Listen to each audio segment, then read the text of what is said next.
জামাই ষষ্ঠী স্পেশালে কী কী মেনু হয়েছে সেটাই তোমাদের সাথে আজ শেয়ার করব। ফার্স্টেই ছিল ফল, 5 রকমের মিষ্টি, রসগোল্লা, কাবলি ছোলার একটা তরকারি, পনিরের তরকারি। পনিরটা দারুণ হয়েছিল। বেগুন ভাজা, পোস্ত দিয়ে পটল ভাজা, পোস্ত দিয়ে আলু ভাজা আর লুচি।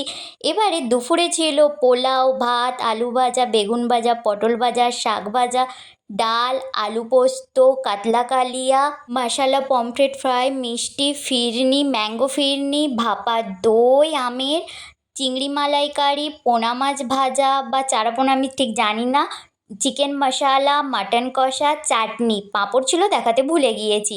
আর আগের দিন আমি কী কী বানিয়েছিলাম সেটাই তোমাদের সাথে শেয়ার করছি। আগের দিন আমি সারা রাত একদম সকাল থেকে ম্যাঙ্গোর এই ছোটো কাপকেকগুলো, আমের সন্দেশ, ভাপা দই আর ম্যাঙ্গো ফিরনি বানিয়েছিলাম। তবে এতগুলো রান্না আমি করিনি, কারণ একটা টাইমের মধ্যে অনেকগুলো রান্না করতে হতো আর তাই ভিডিও করার কথা মাথাতেও আসেনি, তাই ভিডিওর ক্লিপসগুলো আমি নিতেও পারিনি। তাই তোমাদের সাথে কি কি মেনু হয়েছিল সেটাই শেয়ার করে দিলাম। আজকে জামাই ষষ্ঠী স্পেশালে আমি কি কি রান্না করেছিলাম চলো তোমাদের সাথে সেটা শেয়ার করি। ভোর 5টা থেকে রান্না শুরু করেছিলাম, তাই ফার্স্টেই পটল ভাজা, বেগুন ভাজা, আলু ভাজাটা করে নিয়েছিলাম। এরপরে চিংড়ি মাছের মালাইকারি, চিকেন মশলা, মাটন কষা, চিংড়ি মাছের মালাইকারি, বাসন্তী পোলাও আর পনিরের একটা আইটেম করেছিলাম, দারুণ হয়েছিল। কাবলি ছোলার তরকারিটাও করেছিলাম।